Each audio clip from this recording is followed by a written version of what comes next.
Bonjour, bonjour tout le monde, ravi de vous retrouver aujourd'hui.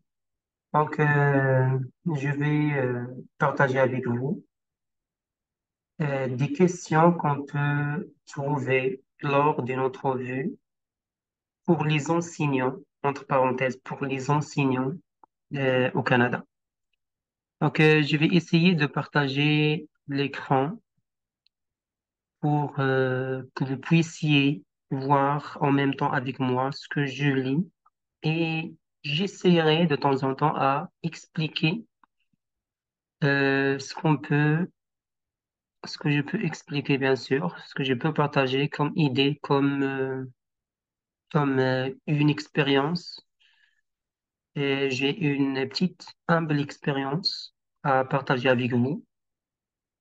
Et concernant bien sûr les expériences des autres aussi, pardon.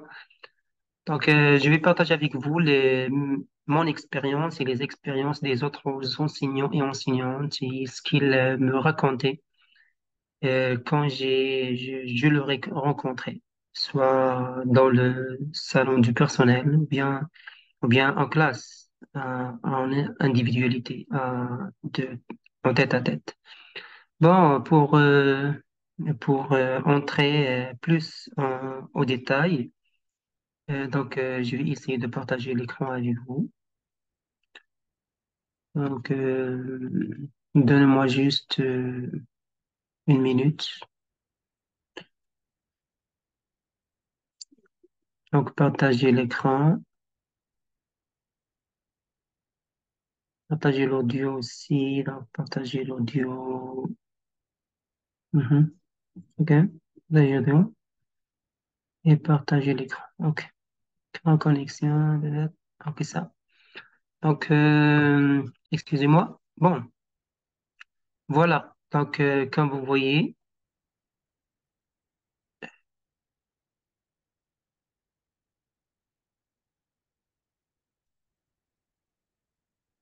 alors, se préparer pour l'entrevue. Donc, chacun, bien sûr, doit se préparer avant d'entamer ou bien de procéder à l'entrevue, comme par exemple les entrevues qui se passent le un et le 2. Je suis vraiment désolé parce que je les ai pas partagés en groupe. Je l'ai partagé avec 10 enseignants sur WhatsApp. On a beaucoup discuté cela. Mais donc j'avais pas le temps pour faire une vidéo comme telle. Et donc ceux qui ont déjà passé l'entrevue, donc je suis vraiment désolé, mais ceux qui auront la chance ou bien l'occasion de faire les entrevues dans l'avenir, donc ils ont un grandement ressource pour se préparer. Donc, vous avez tous, il y a des choses pertinentes à, à connaître, à savoir avant de faire l'entrevue. Et bien sûr, vous avez la mine d'or. On dit la mine d'or pour l'Internet, ça veut dire, Monsieur Google, ça peut vous aider à vous proposer des sujets ou bien voilà, des principaux thèmes à préparer avant de faire votre entrevue. Bon, la première des choses, c'est votre lettre d'introduction doit être engageante. On parle ici du lettre d'introduction, ça veut dire une lettre, voilà, il a une appellation au Maroc ou les autres pays francophones, donc les pays colonisés par la France. Ils ont la même nomination, mais ici, il s'appelle d'un autre nom. Il a un autre nom. Donc, lettre d'introduction, donc ça doit être des lettres engageantes. Dans le premier paragraphe, euh, vous allez écrire l'objet de votre lettre. Et dans le deuxième paragraphe, vous allez énumérer vos points forts et vos expériences pertinentes. Et le troisième paragraphe, mentionnez votre formation et votre évolution professionnelle. Donc ça, c'est à noter, s'il vous plaît, pour rédiger votre lettre d'introduction. Et dans le quatrième paragraphe, vous allez mentionner vos particularités et vos qualités par rapport au monde du travail. Donc, qu'est-ce que vous avez comme expérience, ok? Et vos qualités par rapport au monde du travail. Ça veut dire par rapport à toute la période que vous avez passée à l'école avec les élèves. Donc, ça doit être quelque chose qui vous donne de la chance pour être sélectionné, pour être admis à une entrevue. Donc, dernier paragraphe, démontrez votre motivation à combler le poste annoncé et concluez par le désir d'être convoqué par une entrevue. Donc, bien sûr, c'est la conclusion. Donc, je sais pas si vous regardez, parce que, oui, ça doit être enregistré, parce que même que l'écran est partagé, donc vous pouvez regarder le message que j'ai reçu de ce monsieur Abdelkrim. Donc, Abdelkrim est un enseignant, bien sûr, que je partage avec lui plusieurs informations pour l'entrevue. Lui aussi, il avait la chance de passer l'entrevue, le un ou le 2, je sais pas exactement, mais j'ai reçu dernièrement un message sur WhatsApp qui me dit que les entrevues seront à partir de 15 heures jusqu'à 22 heures. Je lui ai dit que ce n'est pas professionnel, ce n'est pas professionnel. Donc, lors d'une entrevue, on donne au candidat la date et l'heure exacte. Ce n'est pas seulement se connecter et euh, attendre l'heure. Mais bon, c'est autre chose. Il y a quelque chose à dire, mais je dois arrêter là parce que, ok, c'est la politique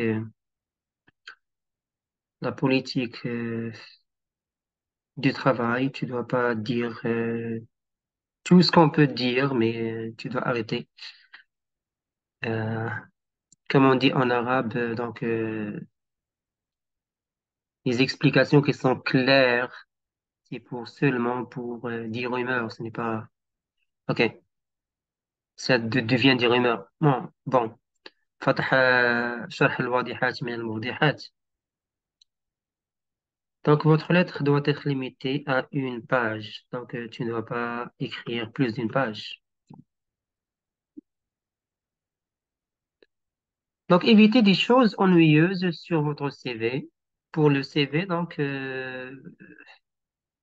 à- le CV a des critères qu'on doit respecter.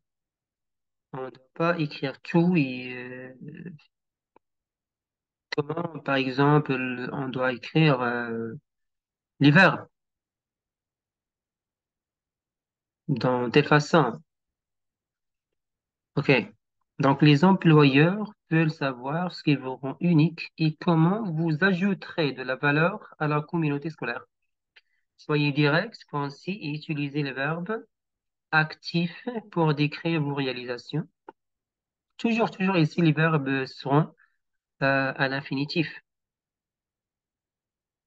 OK. Donc, et évitez de dire le je, OK, mais c'est à l'infinitif. Donc, concentrez-vous sur les compétences, les réalisations, les références que vous apportez au poste. Ne pas indiquer références disponibles sur demande. On vous demandera des références personnelles et professionnelles si vous êtes considéré pour le poste. OK? Donc, au lieu de dire que vous êtes un joueur d'équipe, utilisez un exemple de la façon dont vous avez participé à un projet d'équipe ou en collaboration avec d'autres. Ok. Donc, au lieu de dire, par exemple, vous êtes un joueur d'équipe.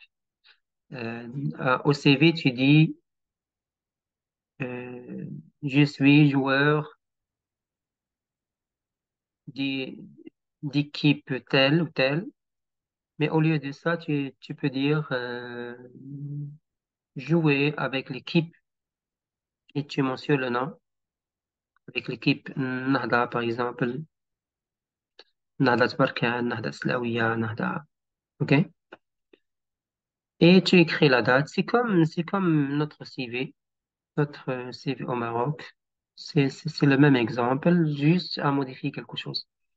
Donc, donnez des exemples concrets de la façon dont vous avez fait un effort supplémentaire plutôt que d'utiliser un mot cliché comme travailleur acharné. Travailleur acharné. Travailler, travailler. OK? Travailler dans une école. Tu mentionnes le nom, bien sûr, et combien d'années tu as passé dans cette école. Évitez le langage textuel décontracté. Un CV est un document formel et constitue la première impression qu'un employeur potentiel a de vous. Donc, c'est votre image. Évitez d'utiliser des pronoms personnels comme je, moi, mon, nous ou notre. La personne qui examine votre CV sait que vous parlez de vos compétences, de votre expérience et de votre expertise. Vous n'avez donc pas besoin d'inclure des pronoms. Tu as envoyé donc le CV qui porte votre nom et votre expérience. Donc, ce n'est pas la peine d'écrire le je ou nous ou moi. Donc, c'est votre CV, ça veut dire ça vous concerne. Évitez d'utiliser des pronoms personnels comme je et ainsi de suite. Donc, j'ai déjà lu ça. OK. Donc, n'incluez pas vos objectifs de carrière. Cela peut survenir ou non lors de l'entrevue, lors de l'entretien ou bien de l'entrevue.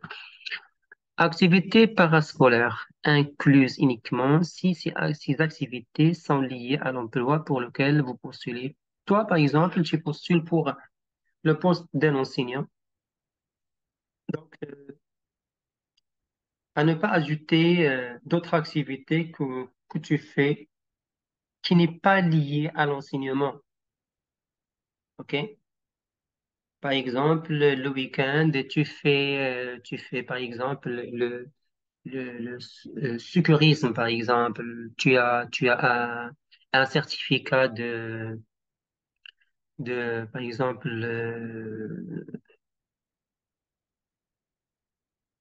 ça s'appelle comment, la Croix-Rouge ou bien, OK? Donc, et tu es volontaire et tu vas chaque samedi ou bien chaque dimanche aider bon, tu fais quelque chose le week-end.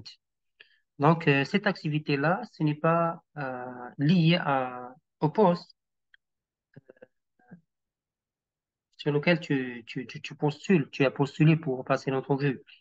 Alors, à ne pas inclure dans le CV parce que ça sert à rien dans le cas échéant, en l'occurrence, bien sûr. Donc, l'adresse postale n'est plus requise. Le courriel suffit. OK? Le portfolio ressemble, ou bien rassembler des éléments importants et significatifs. Présentez vos objectifs, présentez votre philosophie ou votre vision de l'éducation.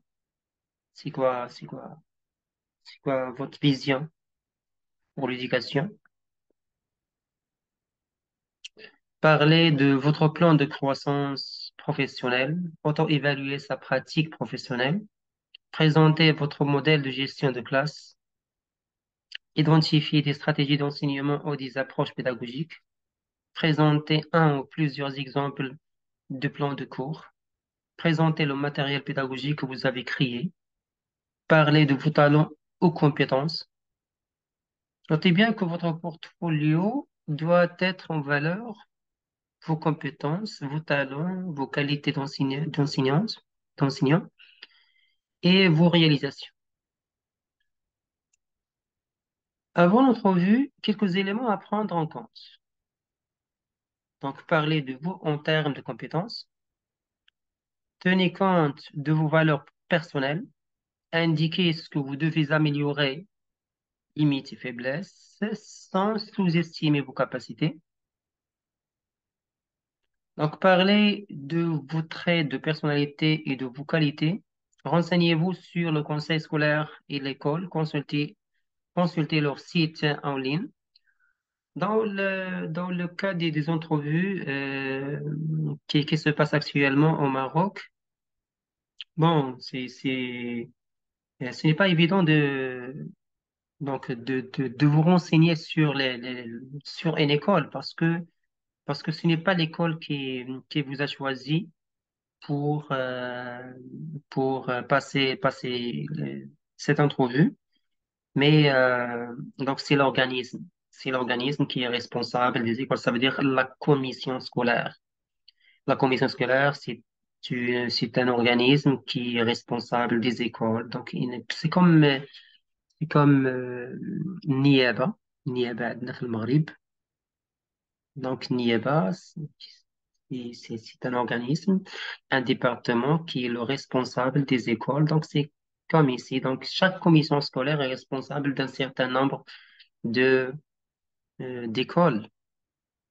Donc, vous n'avez pas à aller chercher donc les informations sur les écoles, mais c'est en grosso modo, vous devez vous préparer pour vous montrer vos qualités en tant qu'enseignant et vous montrer votre expérience et surtout la formation parce que ils ont choisi les enseignants qui ont passé une année, bien 2 années de formation. Euh, Peut-être ils n'ont pas accepté les enseignants et les enseignantes au secteur privé parce qu'ils n'avaient pas une formation. Donc, on passe directement aux écoles. Donc, on peut rejoindre l'école après notre licence. Quand on termine notre licence à l'université, on peut aller chercher une école privée pour enseigner et on apprend au fur et à mesure en enseignant, on apprend comment enseigner en demandant des conseils et on pose des questions à nos collègues de travail, à nos amis de l'université et ainsi de suite pour être un bon enseignant, que tu es capable de gérer une classe et ainsi de suite. Mais dans dans ce cas d'aujourd'hui, les entrevues qui se passent au Maroc avec les Canadiens, avec les employeurs de l'organisme, de la commission scolaire. Donc, ils ont choisi seulement ceux et celles qui ont passé une année ou bien 2 années de la formation d'enseignement. Donc, renseignez-vous sur le conseil scolaire et l'école. Donc, ce n'est pas la peine. Ne vous inquiétez pas sur ce point-là, parce que eux, ils vont vous expliquer qui est nous. Prenez des notes en écrivant les mots-clés des questions. OK? Ça, tu as le droit si tu veux. Consultez des collègues, des supérieurs, des professeurs pour vous aider dans votre préparation aussi. Ça, c'est bien pour la préparation. Donc, le questionnaire d'entrevue. Comment ça se passe? Donc, voici quelques questions qui pourront vous être posées lors de l'entrevue. Merci d'être venu pour l'entrevue. Aujourd'hui, nous nous rencontrons pour le poste suivant, enseignant au secteur donc, au moyen et intermédiaire, au primaire, et ainsi de suite, au secondaire. Donc, ils vont vous, vous expliquer donc, le niveau le niveau scolaire pour lequel vous êtes choisi. Vous êtes choisi pour ce poste qui est tel tel. Donc, nous avons une série de questions pour vous. Parlez-nous un peu de votre expérience dans un milieu scolaire par rapport au poste pour lequel vous passez l'entrevue.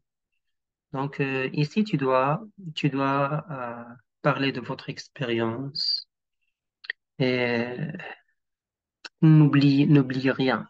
Parlez de tout. Parlez de tout, mais évitez bien sûr des points faibles qui peuvent vous poser après, vous poser quelques questions en, ok, en se basant sur ces points-là.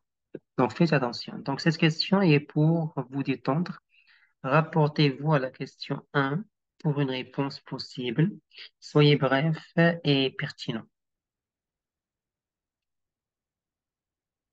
Première question, veuillez nous parler de votre expérience de travail et de votre formation. Dites-nous en quoi ces éléments sont un atout pour ce poste.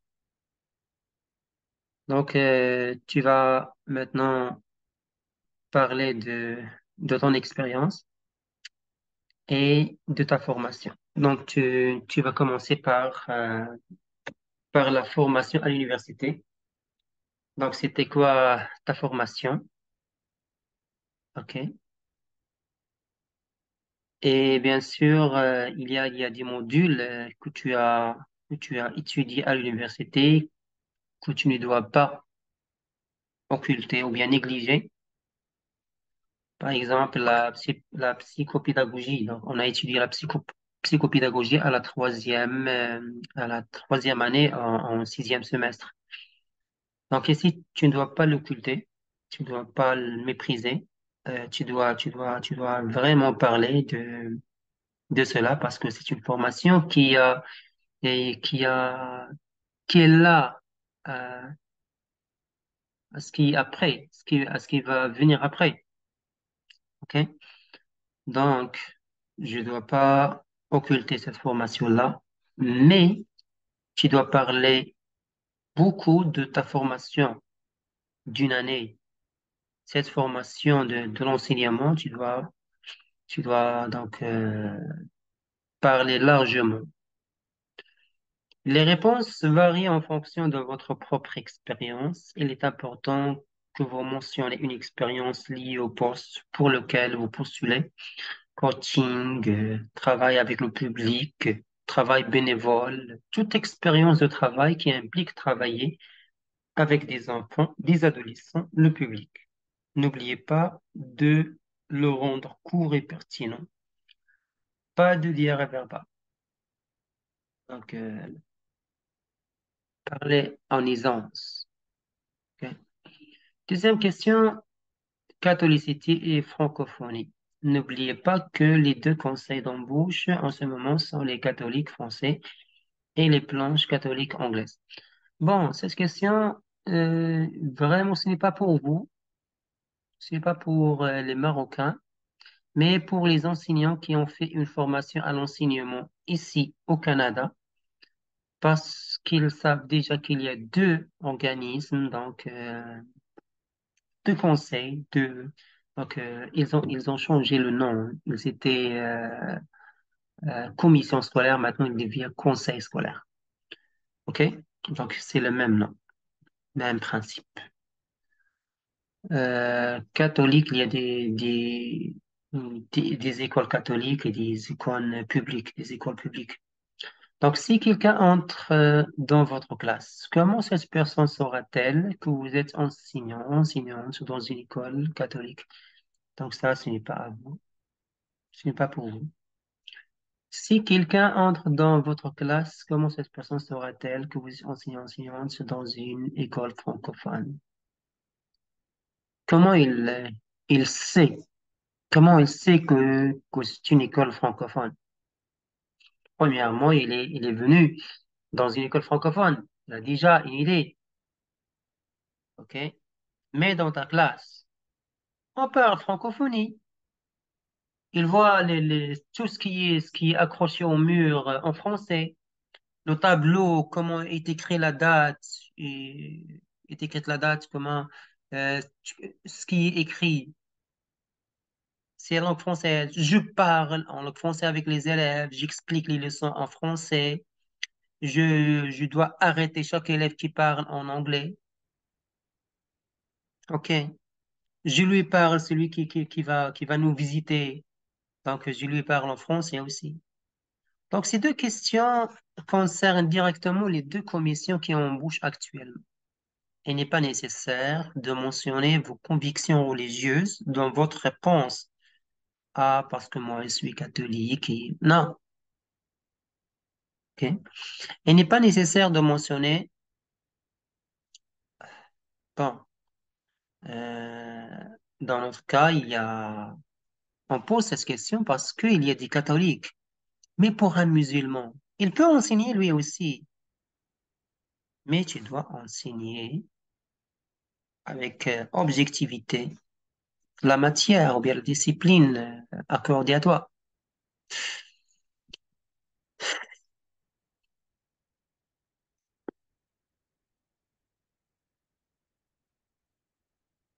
Bon, si vous êtes l'enseignant d'anglais dans une école française, il est important que votre salle de classe reflète une certaine fierté d'être franco-ontarienne. Ce qui est important, c'est de parler de respect, d'inclusion, d'équité, de la façon dont vous serez modèle par votre comportement. Troisième question, enseignement et apprentissage du curriculum. Notre école est axée sur l'apprentissage fondé sur la recherche et littératie et en numératie. À quoi cela ressemblerait-il dans votre classe?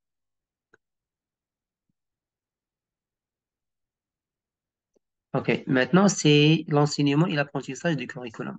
Ça veut dire quoi le curriculum, les amis? Ça veut dire, euh, bon, le cadre de référence. Le cadre de référence. Ça veut dire, le programme ministériel. Quand on enseigne pendant toute l'année au Maroc, on a un cadre de référence pour que les élèves de la sixième année primaire ou bien de la quatrième année ou neuvième année collégiale, ou bien de la première et deuxième année du bac, ils ont un cadre de référence. Ça veut dire on va évaluer les élèves dans telle et telle matière, de telle ou telle façon. OK? Donc le curriculum est un programme cadre que tu dois euh, survoler avant de commencer à enseigner. Quelles sont les matières que je vais enseigner et comment est classé les leçons, comment sont classées, comment sont classées les, toutes les leçons, par quoi je vais commencer, premier, deuxième, troisième, quatrième semestre, et ainsi de suite. Donc, ce sont des mots à la mode en ce moment. Les tests en mathématiques et en langue sont une priorité dans toutes nos écoles. Cette question est importante car elle montre que vous savez de quoi vous parlez. Consultez les documents du ministère. Donc, à quoi cela ressemblera-t-il dans votre classe? Affiches, murs de mots, exemples, disciplinaire, et ainsi de suite. On passe à la quatrième question. Donc, depuis plusieurs années, le ministère de l'Éducation a entrepris une révision du système éducatif.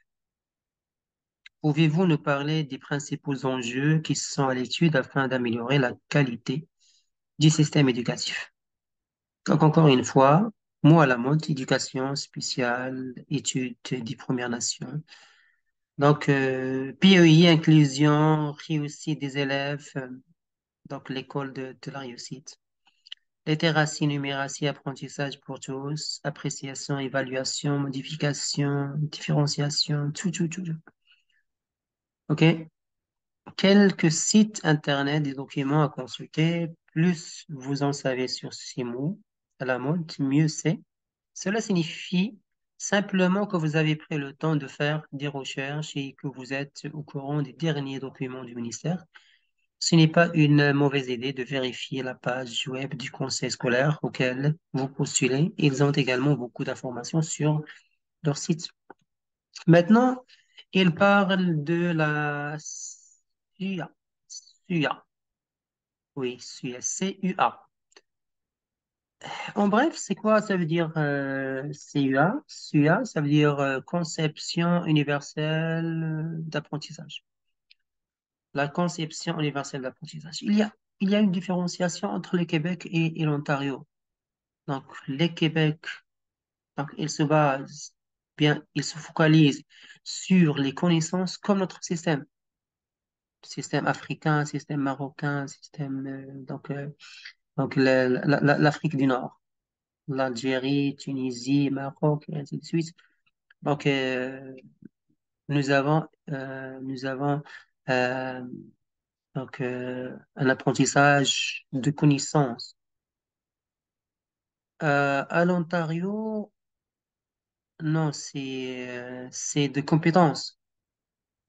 C'est de compétences. Ce n'est pas de connaissances. Apprentissage de compétences. Donc, on apprend à l'élève comment il cherche, comment il trouve l'information. La connaissance va venir après. Mais lui, il doit être indépendant. Il doit être capable de trouver l'information et la partager. La partager soit avec le groupe classe, en exposant sa présentation et la communique avec les autres et pose la question après, hein, donc à la fin de sa présentation. Donc, ici, on se base sur la compétence. Mais au Québec, puisque vous postulez pour les conseils des, scolaires québécois, donc ils parlent de la connaissance comme chez nous. Cinquième question, évaluation pour et comme et des apprentissages.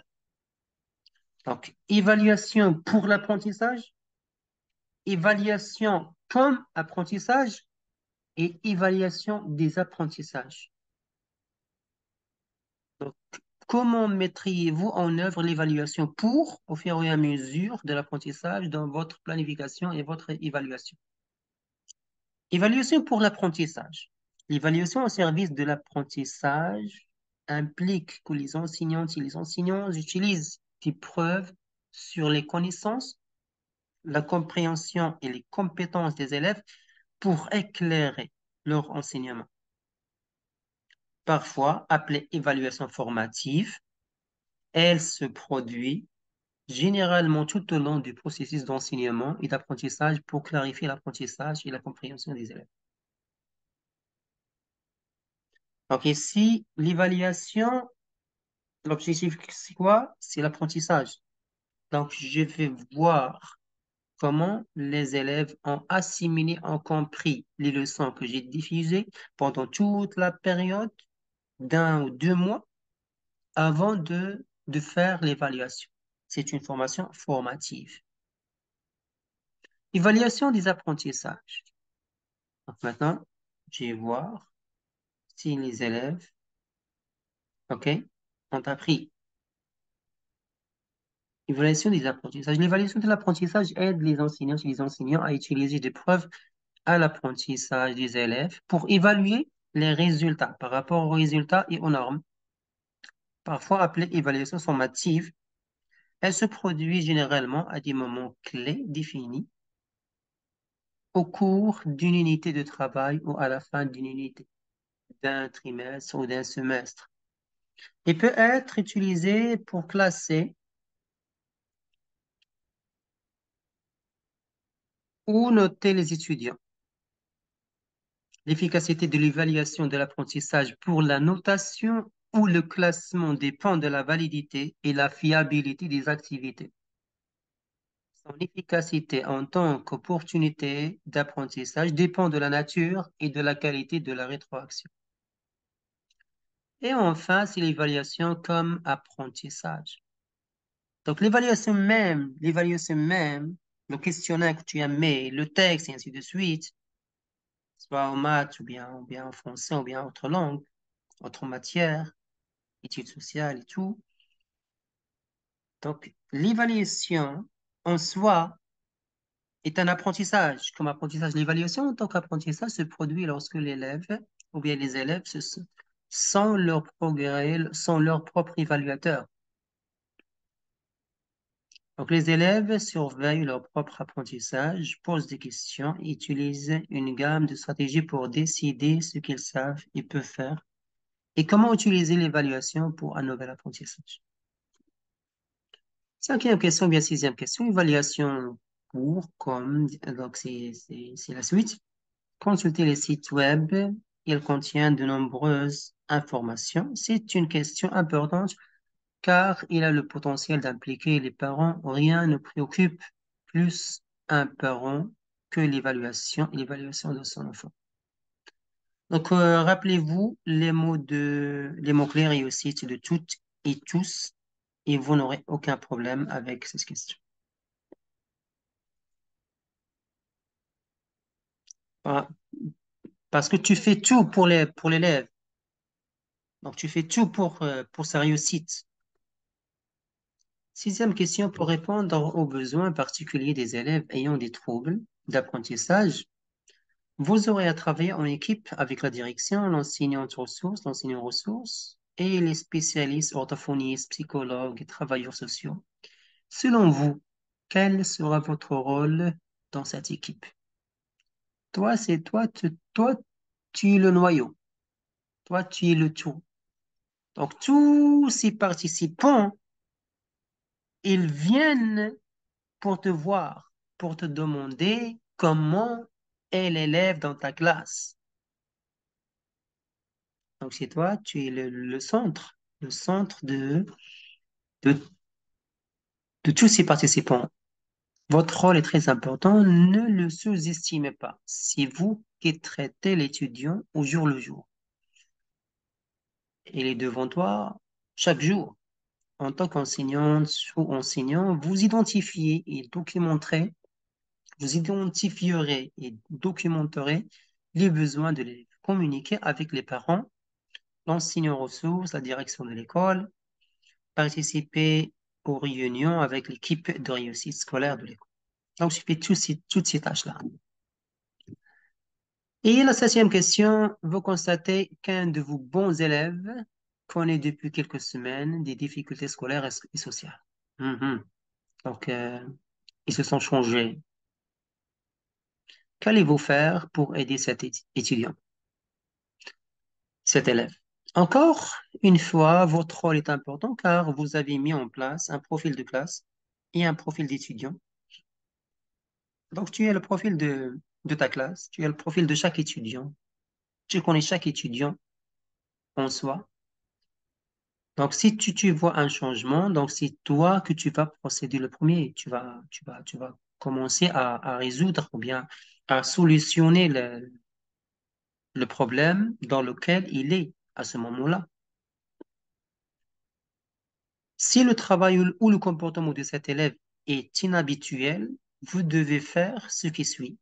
Rencontrer l'élève, avoir une conversation informelle avec l'élève pour savoir s'il y a un problème, communiquer avec les parents pour savoir s'ils ont aussi remarqué un changement, rencontrer l'enseignant ressources, rencontrer les parents et l'équipe de réussite scolaire de l'école, peut suggérer d'impliquer, pouvoir suggérer, ok, ok, peut suggérer d'impliquer les services sociaux ou d'autres services spécialisés. Cela se fait généralement par l'intermédiaire de l'administration scolaire. Bon, tu as un élève qui est bon en toutes les matières. Et à un certain moment, tu le vois décliner, change de comportement, changer de comportement et ne plus participer donc, aux, aux discussions en groupe classe. Donc, il n'a plus la main levée pour prendre la parole.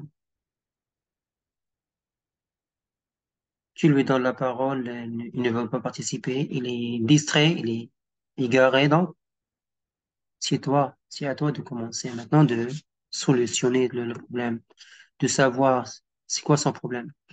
Huitième question, un parent d'un de vos élèves vient à l'école pour vous rencontrer. Il vous dit qu'il n'est pas content car son enfant a eu une retenue à la récréation pour terminer ses devoirs de la veille. Comment allez-vous suggérer cela? Comment allez-vous gérer cela? Donc, un élève, toujours, il fait ses devoirs. Un jour, il n'a pas fait le devoir et toi, tu as décidé qu'il ne va pas aller à la récréation parce qu'il n'a pas fait ses devoirs à la période de la récréation d'une heure ou bien 40 minutes. Il sera dans la classe, il restera dans la classe pour faire ses devoirs de la veille. Dans ce cas-là, le lendemain, donc l'élève a parlé à ses parents. Donc l'un de ses parents, soit la maman ou bien le père, il est venu, il est venu à l'école pour savoir pourquoi il est retenu à la récréation. Donc écoutez le parent, découvrez pourquoi il n'est pas d'accord avec votre décision, expliquez ce qui s'est passé, mentionnez le règlement de classe, indiquez que le parent l'a reçu à la rentrée, parce que tous les parents doivent recevoir donc le règlement de la classe, ok, à la rentrée. Donc si il a oublié, tu dois le rappeler. Expliquez votre approche disciplinaire, respect, équité et comment c'est la responsabilité de l'élève de son comportement. Si les parents ne sont toujours pas d'accord, invitez-les à prendre rendez-vous avec la direction de l'école. Informez votre directeur ou votre directrice euh, et directeur et directrice adjointe de la réunion. Donc, ils seront avec toi lors de la réunion. Ok. Neuvième question. L'enseignement différencié est une approche pédagogique privilégiée par le ministère de l'Éducation. Parlez-nous de cette approche et comment vous pouvez la mettre en pratique dans votre enseignement. Encore une fois, vos connaissances sur la réussite des élèves vous permettront de répondre à cette question. Donc, modifier l'évaluation, utiliser des repères visuels ou auditifs, des gros caractères, etc. Utiliser différents médias, donner des choix d'activités, différentes façons de montrer l'apprentissage. Cette question abordera également l'évaluation pour tous. Donc, c'est bien ça la pédagogie ou bien l'approche pédagogique différenciée. Donc, je dois adapter l'évaluation et l'apprentissage à l'élève qui est en trouble d'apprentissage ou bien qui est en difficulté, qui a des lacunes. Le leadership dans l'école et dans la classe. Ça veut dire, toi, en tant qu'enseignant, qu'est-ce que tu as à partager avec euh, le, le, le personnel de l'école? Comment allez-vous assurer la sécurité et le bien-être des élèves et favoriser un environnement d'apprentissage sain pour toutes et tous dans votre classe? Donc, la sécurité dans les écoles est une grande préoccupation maintenant. Les élèves doivent sentir qu'ils sont dans un environnement sûr. Par votre comportement, les élèves sauront que toutes et tous sont les bienvenus, qu'il y a inclusion. Avec les règles de classe, les élèves seront conscients qu'aucun commentaire menaçant ne sera toléré en classe. Maintenant, il y a plusieurs discussions qui se passent dans les médias, que par les responsables du gouvernement, ainsi de suite, qui parlent de, bon, entre parenthèses, l'homosexualité. Alors, ce n'est pas toléré de parler avec humiliation à quelqu'un qui décide donc d'adhérer à ce groupe-là. Donc, si tu entends par exemple, j'ai vu, il m'est arrivé dernièrement, j'étais dans une école et pendant le temps de gestion, pendant mon temps de gestion, ça veut dire je fais rien, je dois pendant ce temps-là, je dois préparer pour les prochaines séances. Une enseignante est venue avec un élève, je crois que c'est une enseignante ressource. Il est venu avec un élève qui a une difficulté. Il est entré dans ma classe où il y a des tables pour mes élèves. Ils sont assis tous les deux. Et moi, peut-être, est-ce que je lisais un livre ou bien je faisais quelque chose, je me rappelle plus. Alors, il y avait des discussions dehors, dans les couloirs. Moi, j'ai rien entendu vraiment, mais elle, pendant qu'il préparait avec l'élève en difficulté, il a entendu les élèves qui parlaient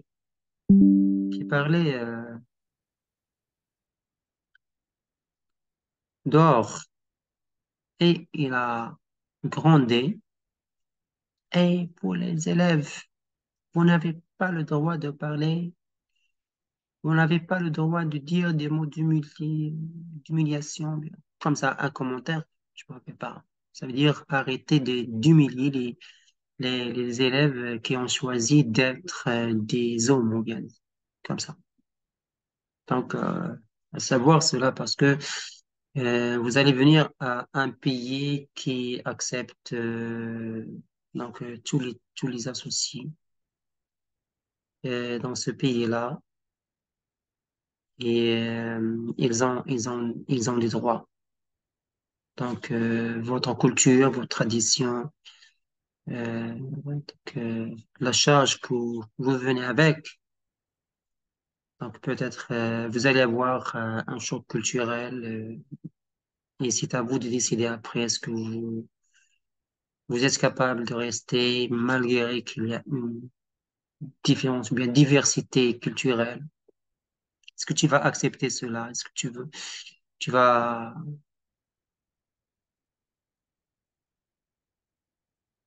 bon, bref, veuillez décrire ce que l'on entend par l'apprentissage du 21e siècle.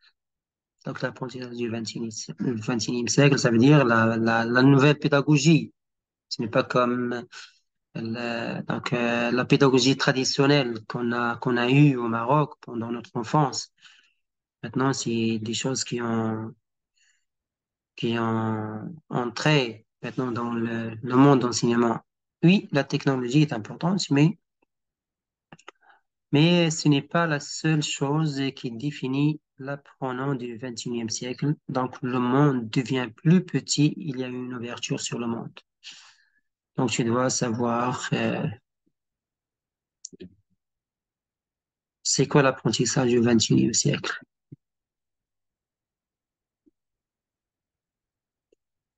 Partenariat entre la maison, l'école et la communauté.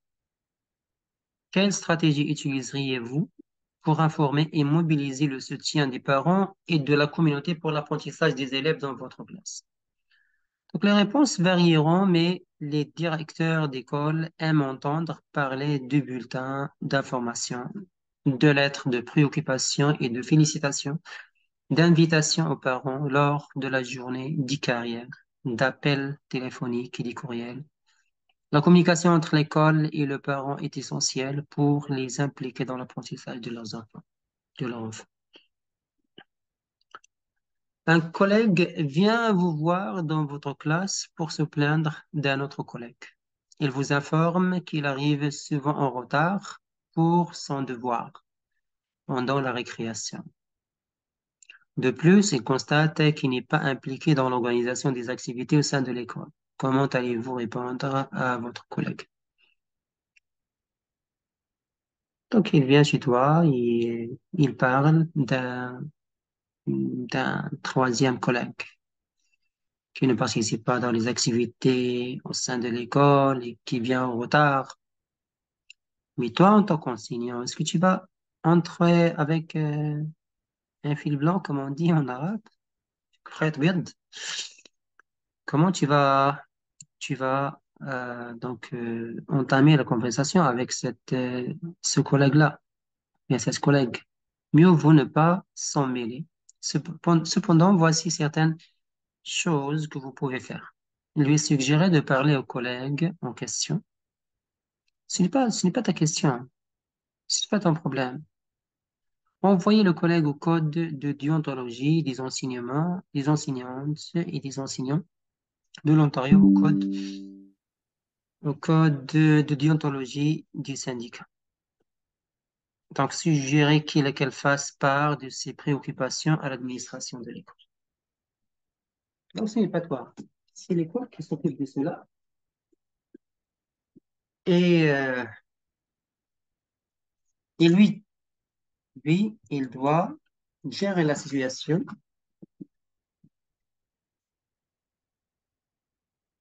Il doit lui parler. Il doit lui parler. OK? Pour qu'il puisse solutionner le problème, bien résoudre le problème avec lui.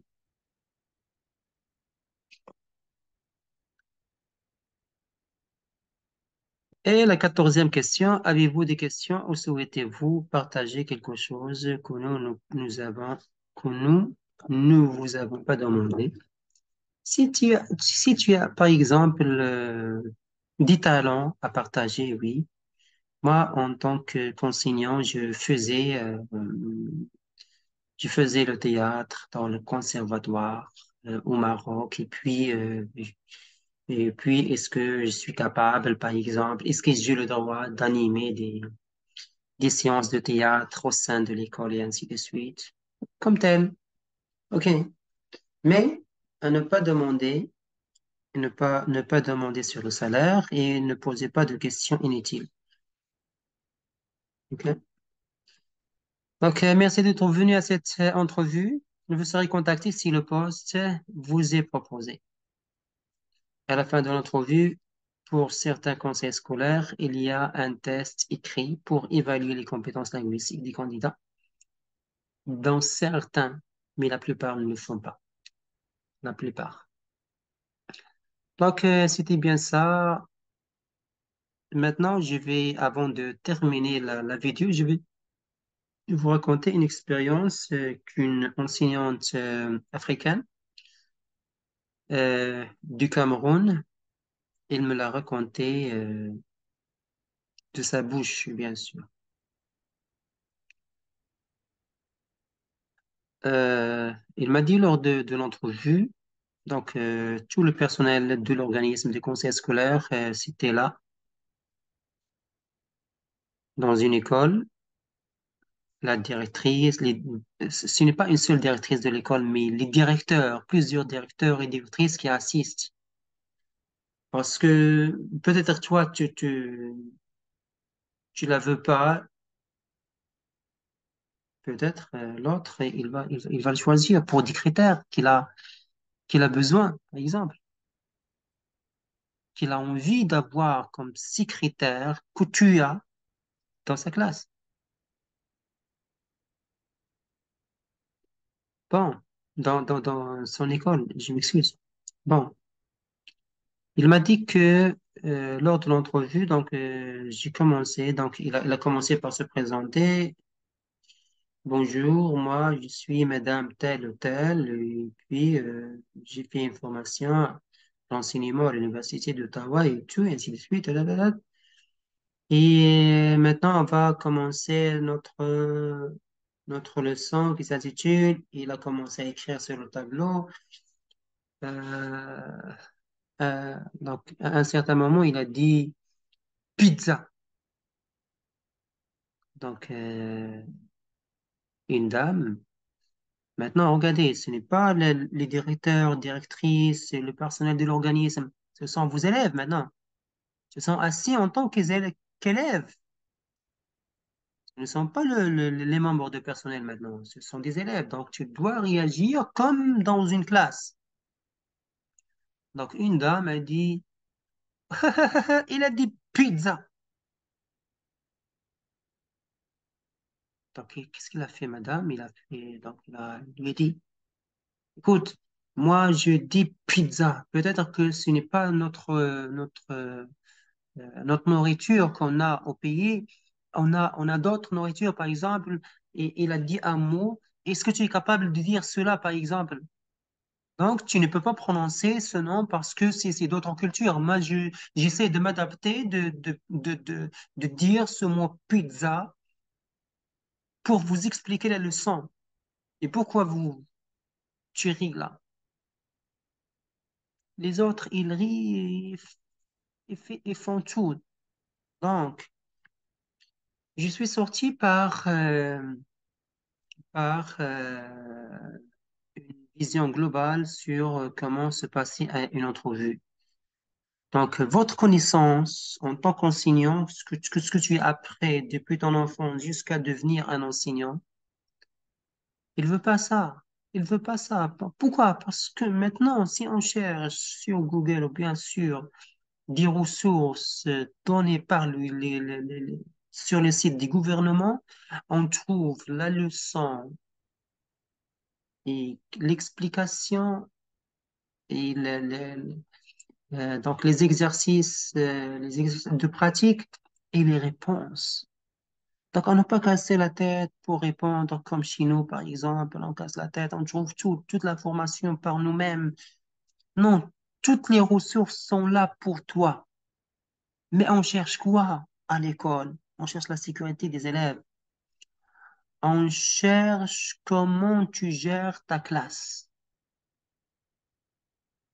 Je sais pas, donc, comment gérer ta classe si tu rencontres du turbulent, des élèves qui ne respectent pas le code de la vie de la classe, le code de la vie de l'école, ne respectent pas ses amis, ses camarades de classe.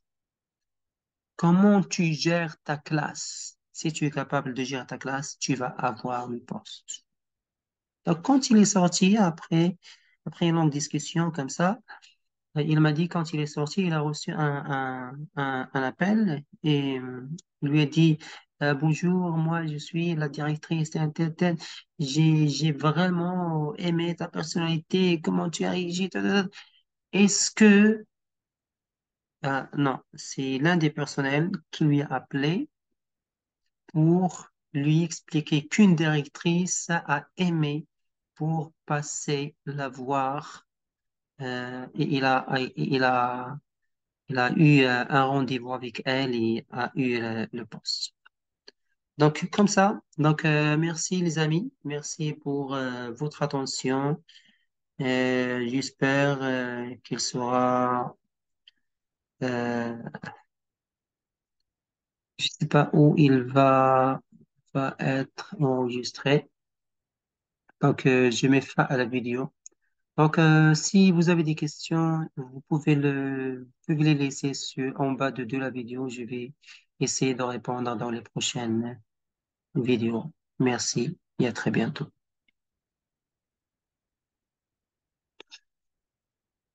Donc,